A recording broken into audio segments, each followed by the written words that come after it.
Good morning. May the 4th be with you. And also with you.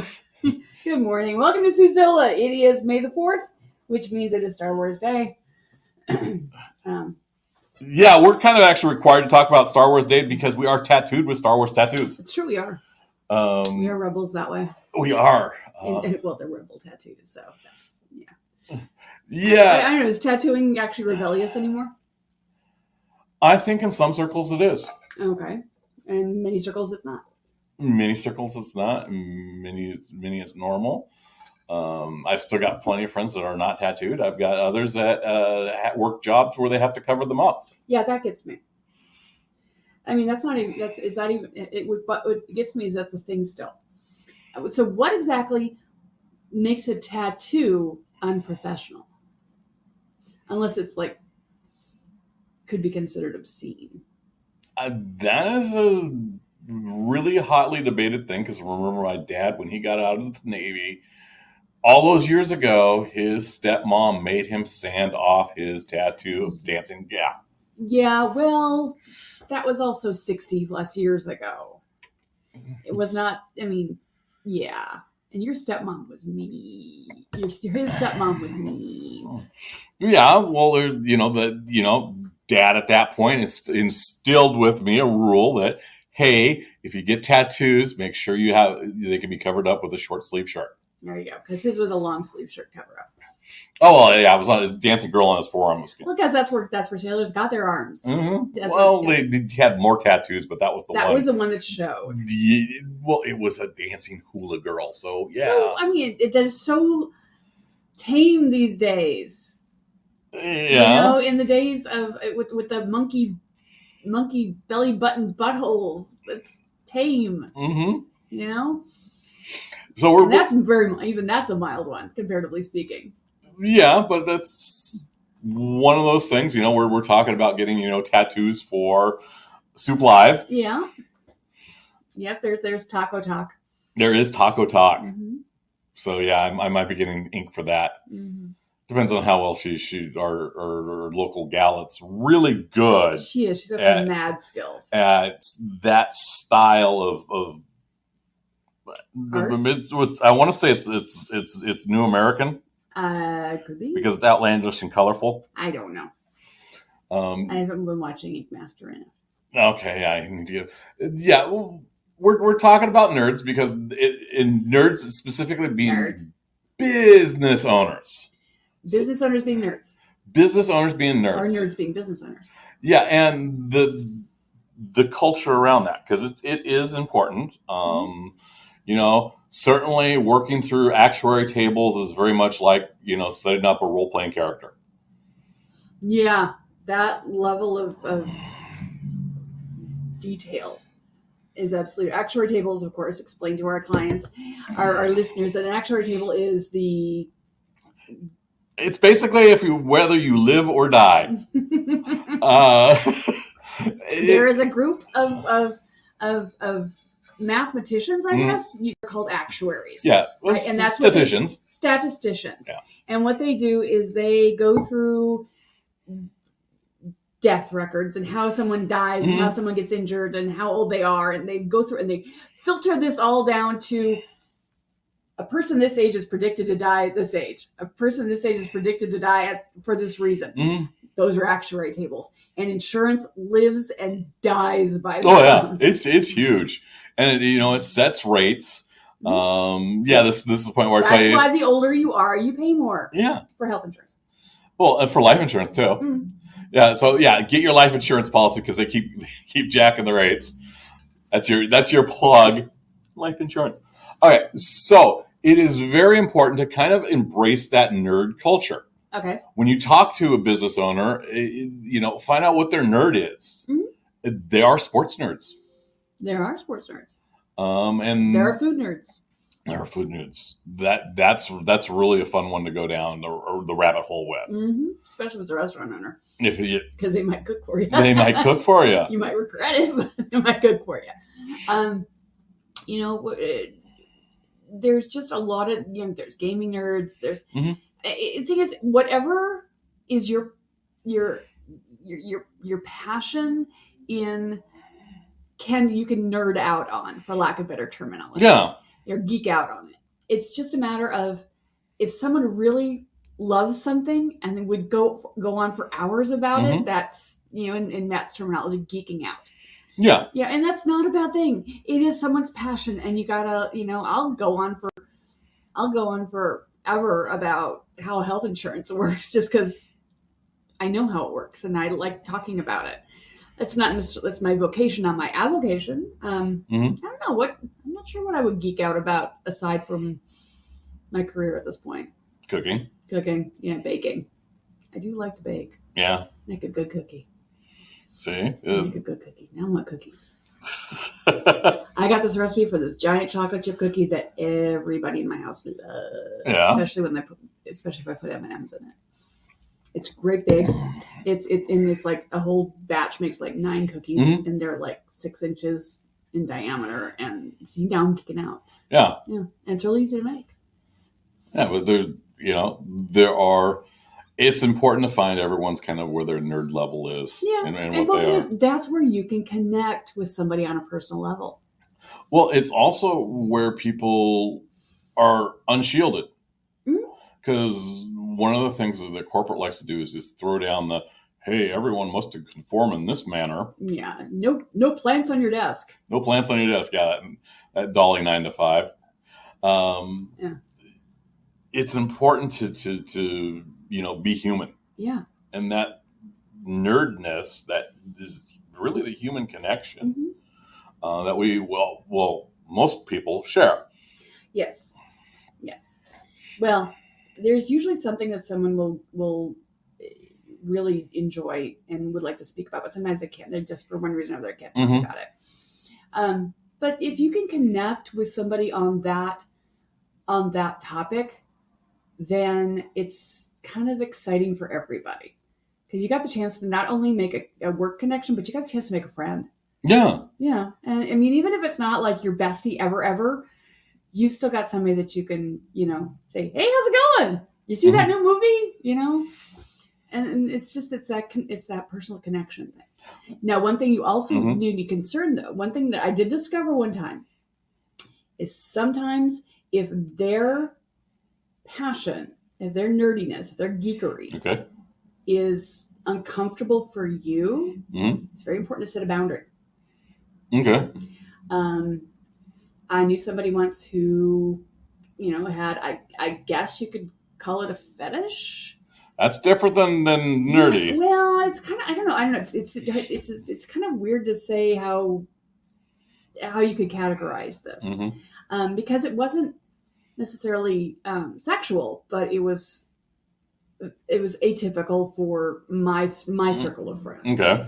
And they were going, and we connected at one point for one reason or another at some point, and they kept, and they were, it's like they misread my interest in it, and it was kind of making me go, this isn't terribly comfortable, so I had to lay a boundary down. It's like, hey, don't, it's like, I respect your passion. It's awesome that you've got it. Really doesn't, appeal to me like it appeals to you. Okay, how does that tie in with business? Because usually you don't see those with business. No, I'm just saying setting boundaries, dude. Okay. Boundaries is a thing. Yes. Yeah. You opened the topic about geekery. I did open the topic about geekery. Geekery in business. And geekery in business and geekery in life. But yeah, that's just one of those things. But I get what it boils down to is if something, you're okay to set boundaries if you're not comfortable with, but that does not mean you have to totally shut that person out. Just set boundaries. Yes. Yeah. You're not wrong. Okay. Back to business. Yes. By meeting your business partner, your coworker, your vendor on a non-business level, a geeky level, you can create a whole different set of relationships that can be really positive. Yeah. Mm-hmm. Well, that's where you do all your team building. One of the classic examples we did was, since we're big Star Wars geeks, is we did a Star Wars photo booth. Yes. For a show. Yeah. And that was it was awesome because the person's equipment who ran it he was a bit of a nerd and really dug the whole Star Wars idea. And when we busted out the lightsabers, the radio DJs that we were helping sponsor to make our event even bigger really enjoyed it because, oh my gosh, here's lightsabers. And you start to get these dynamic environments. Yeah. And if it's a big passion, something like Star Wars or Star Trek or something where there's a very large fan base, you can suddenly end up with a group. Yeah. It's kind of fun. Yeah. That's where conventions come from. That's where conventions come from. But yeah, that was a home show. Yeah. And we're sitting there doing insurance at the home show, running around with lightsabers. Exactly. And embracing that makes it so much less boring. Mm-hmm. You know, we have on our wall, we have a lot of national park themed posters. Yep. And there's a couple that are Easter eggs. They're not exactly traditional national park look. I mean, we've got a Sasquatch for one. Well, yeah, that was, we kind of had some, good artists and we had good shopping and we got that. And yeah, we're probably gonna have to swap out a couple of these later on this summer. That's okay. Just because it's about time to swap them out. We've ran them now for what, 3 years? Something like that. Yeah, just kind of rotate them out. Mm-hmm. So I might have to do some sort of giveaway. Or just put them in the back. But you just want to freshen the place up. Well, freshen it up and then incorporate some new look. We gotta sew our patch onto our Wenatchee Wild jersey. Yep. Because saw Walt out in the wild with sporting the Susie Health Solutions badge. That's pretty awesome. So we gotta have our patch, sporting it since I know where they put it now. Yes. And that's kind of important is knowing that geek is it's like, going to a Ren fair and, wearing, khakis. You don't do that. Well, you can. There's no one's going to stop you. No one's going to stop you, but you're not going to participate in the festivities. Yeah, you might. You might not even have the appropriate costuming, but you still want to go and have fun. Yeah, but you're really limiting your fun. You can still go and bop each other with bopper swords, and you can still shop, and you can still enjoy the giant turkey leg, but you're not going to get the engagement with the people in costumes like you would if you were also in costume. Yes, you'll run around in frickin' khakis and a polo shirt in a Ren fair situation is not recommended. Well, no, you're just generally standing out of the crowd in a weird way. Yeah. Yeah, you're the mundane in the mix. But you know what? No one, if you do get chased out of it for that, then that's not very inclusive.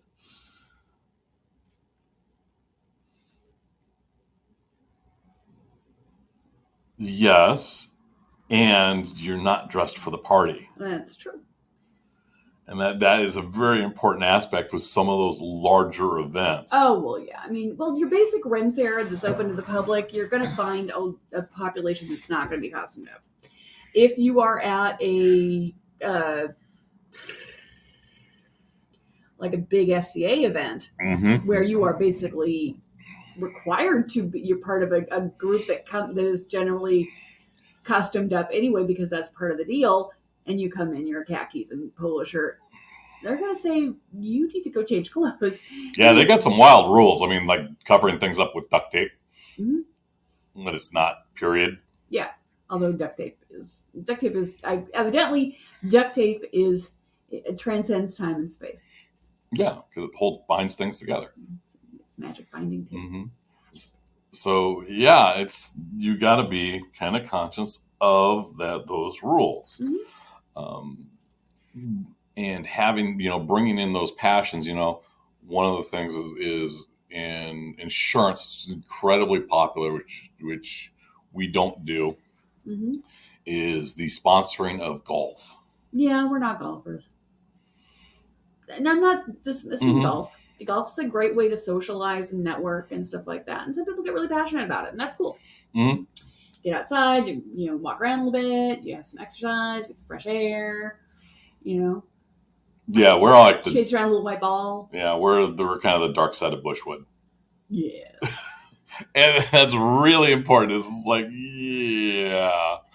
Because I've been invited out to more than one golf thing, and it's like, no. Have you? I never have. That's because of a woman. Mm-hmm. Women in golfing and insurance are not as clean a fit as a man in insurance and golfing. Okay. It's there, but it's not as clean a fit because women in golfing is already a little weird for some guys. I know, go figure. Yeah, that's weird because my stepmom golfs. I know. I'm not saying that she tried to teach my dad, and he was not having it. No, I don't have any problem with women golfing, but some guys have problems with women golfing. That's weird. I know. It's a very weird sexist thing. Yeah, don't get that. No, either. But it's true. But I think it's, I don't know, it's I don't know. Maybe it's a country club thing.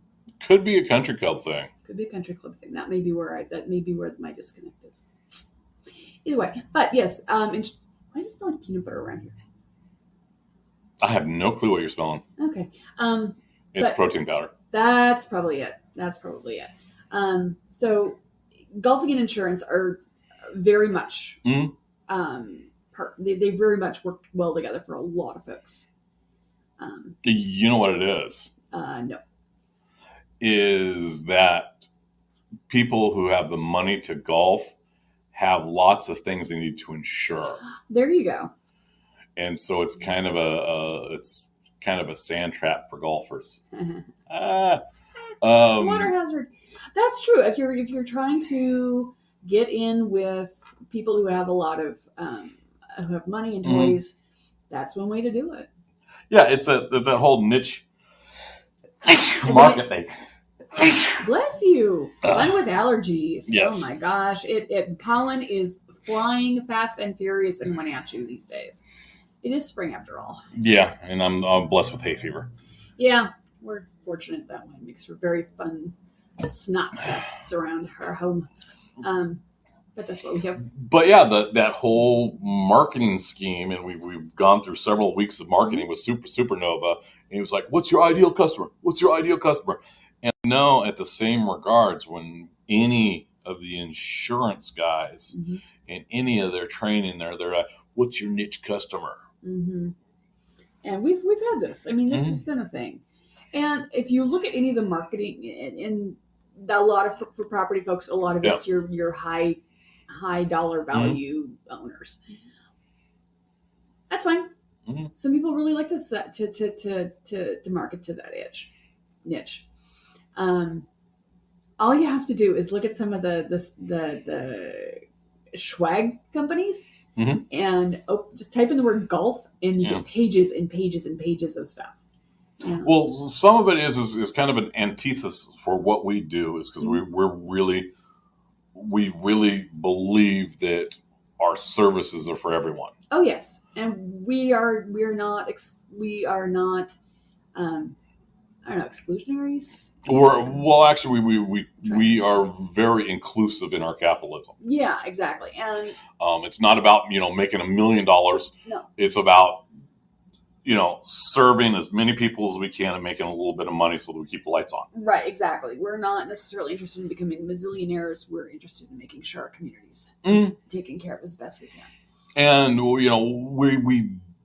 we contribute enough to the point where one of the biggest debates is whether or not we're going to become a social benefit corporation. Yes. They've been around in Washington State for about a decade. Mm-hmm. And unfortunately, because they are so new and such a wild concept, not enough advisors can say, yes, this will benefit you. Mm-hmm. I'm not sure. We're still trying to figure out what the benefits to being. Yeah, because they mentioned when you get contracts, and it's like, well, no, we don't get contracts. We generally issue contracts. Mm-hmm. So it's a different mindset. Yeah. I think where you're finding those to be are the not nonprofit, but not-for-profit situations, maybe. Maybe it's I could see it very possible for like a medical group Yeah. that's set up as a profit making. Say, oh, well, we're gonna do a social benefit program Right. And because they're going to focus on social benefiting as well. I mean, they'll have, they'll charge for stuff, but then they'll have a lot of pro bono stuff. Or a lawyer could do a lot of pro bono stuff. Could be. Yeah. Yeah. Or a law group that does a lot of pro bono or low income services. They're set up on with the side gig that covers that. Hey, I'm going to be focused on charity. Maybe it's not just charity though. Well, you have to have a social benefit of some sort. Exactly. And that's one of the key elements. But it's like, where is the reward for the extra work?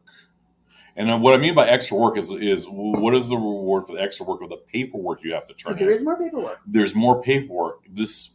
It protects you from being sued if your board goes off and does a tear and helps out people. Does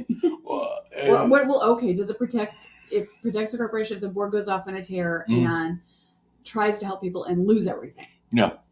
Or they try to help and they get sued because they accidentally sunk the Greenpeace ship. No, the lawsuits are different. That's what your directors and officers insurance is about. Oh, okay. So I thought LLCs covered that kind of stuff. No. See, that's why I'm not a lawyer. No. People think LLCs are a big magic coverall. Oh, gosh, no. And, particularly if you're drawing income off of them, not necessarily. Mm-hmm. That's one of those ones you might want to check a lawyer because, you get tagged real quick. Well, that's why it's called limited liability, not complete liability company.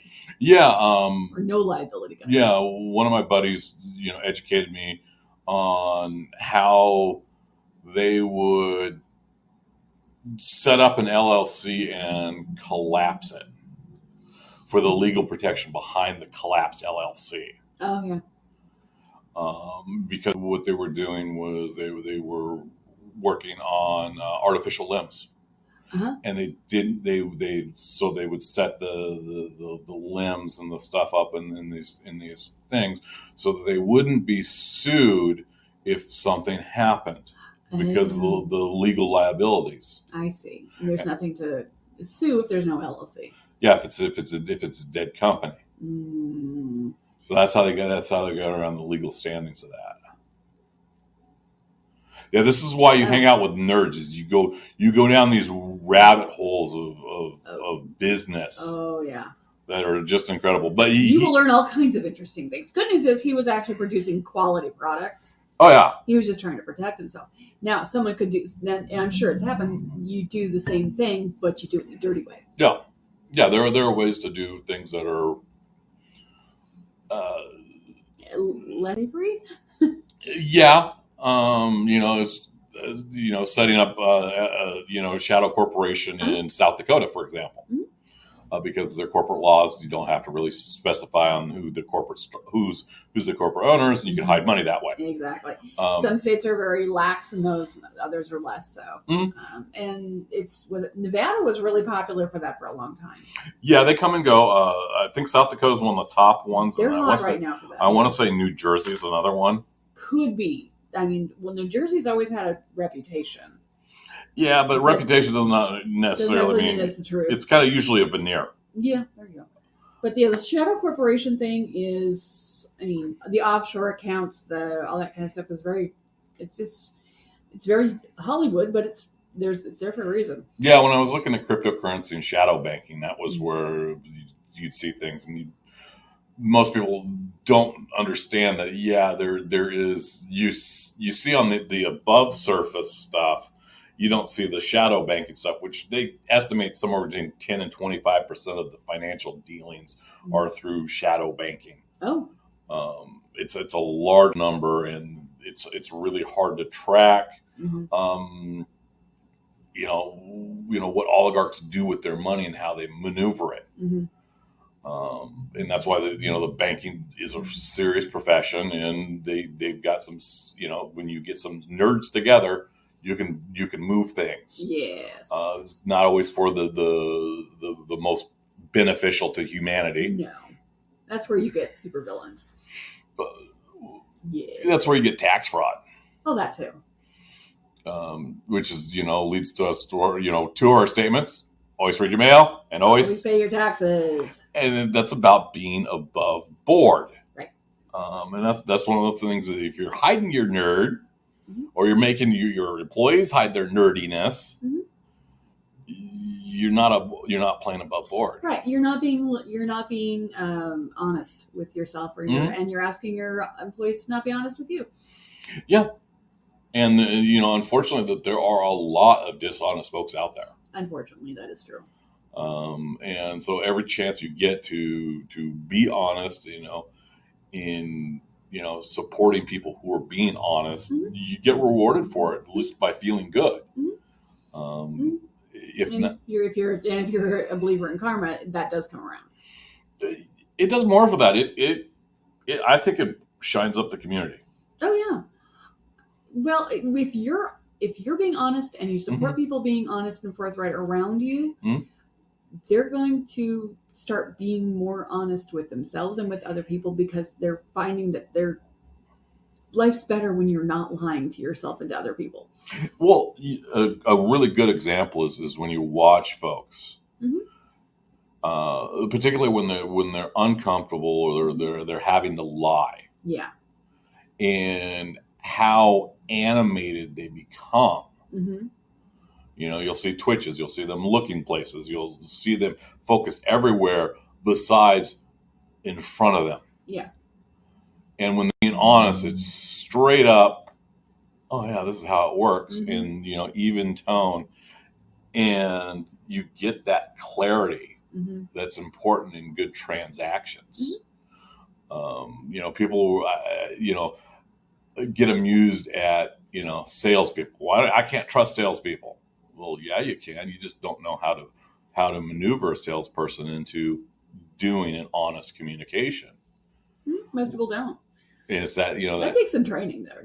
Well, once you understand on how they're doing it, and you're watching them, and you start to see those tells come across, then it's like, okay, well, how do I guide them outside those tells? Yes, and you realize, dear, that's one of the things that you geek out on. Yeah. And it eludes a lot of folks. Well, that's because that's what me and my father did. Here's your Coke. Watch people at the mall. Yeah. Watch how they move and how they maneuver and how they communicate with each other. Not a bad thing. And it's very important. So this is gonna, blow my mind. Why you want to hire nerds and why you want to be a nerd. It all boils down to one thing. Yes. They are willing to do the best job they can, regardless of how popular it makes them. They're not worried about the clicks, the popularity. They're just let's just get this job done and have a good time. They're worried about doing that excellent job. They're the exact and opposite of Instagram famous. That's deep. That is deep. That's that next level deep that I wanted to get you to today. So that's where we leave it to. May the 4th be with you. Work on your nerds. Think about it. It's like, okay, yeah, this is why I hire a nerd. And married a nerd. Have a great day.